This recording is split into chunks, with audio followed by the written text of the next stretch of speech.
Before the pyramids of Egypt, before Stonehenge, before the invention of writing, before metalworking, before the wheel itself, there was a city.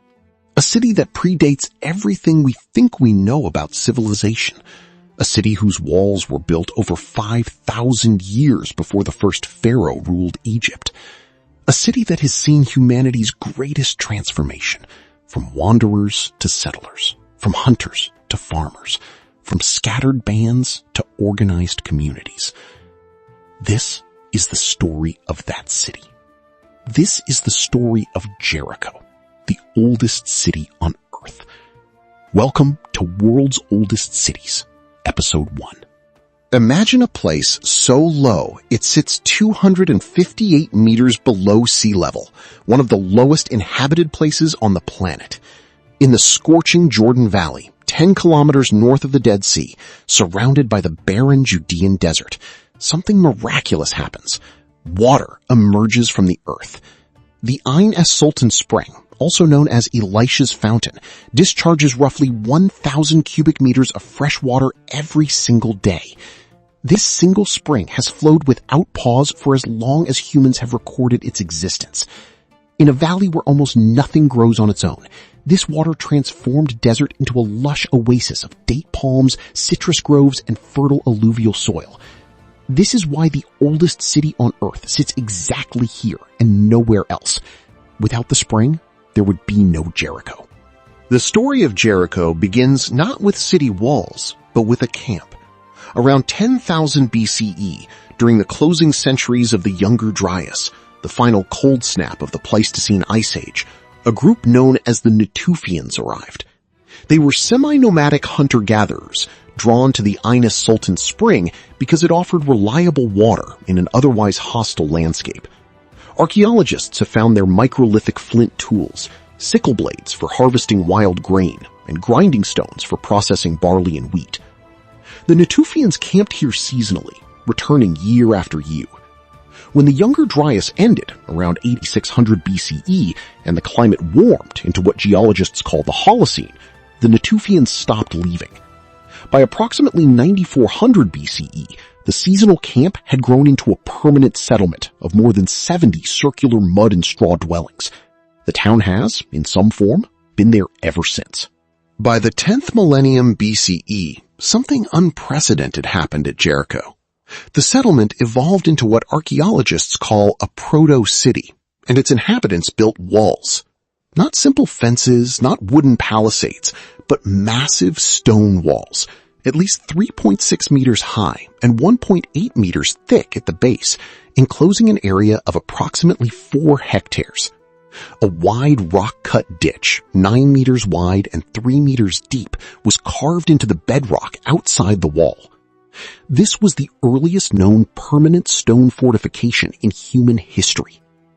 These walls represent the earliest technology that archaeologists can ascribe unequivocally to purely military purposes. But the walls were just the beginning. Against the inner face of the wall, the people of Jericho built something extraordinary. A circular stone tower standing 8.5 meters tall, nearly 9 meters in diameter at the base, with walls 1.5 meters thick. Constructed from roughly hewn limestone boulders without mortar, it contained an internal staircase of 22 stone steps, one of the earliest known examples of such an architectural feature. This tower was built around 8000 BCE. It predates the Egyptian pyramids by more than 5,000 years. It predates Stonehenge by approximately 5,000 years. It remained the tallest man-made structure in the world until about 2650 BCE, when it was surpassed by the Step Pyramid of Djoser in Egypt. Built by a population of perhaps only a few hundred people, using only stone tools with no metal implements available, copper smelting in the Levant would not begin for another 3,000 years. What was the purpose of the tower? Archaeologists debate this still. Some argue it was a defensive watchtower against human raiders or wild animals. Others suggest it was a flood control device, managing seasonal inundations from the nearby spring. In 2011, researchers from Tel Aviv University proposed a more remarkable theory. They found that the tower was aligned with the summer solstice sunset. The shadow of the nearby hills fell precisely on the tower at sunset on the longest day of the year, connecting the residents with the heavenly element of the setting sun. For this reason, they suggested the tower served as an earthly element, linking the villagers to the hills around them and to the cosmos above. Whatever its true purpose, the Tower of Jericho stands as one of humanity's earliest monumental achievements, proof that even at the dawn of settlement, humans were capable of extraordinary collaborative engineering.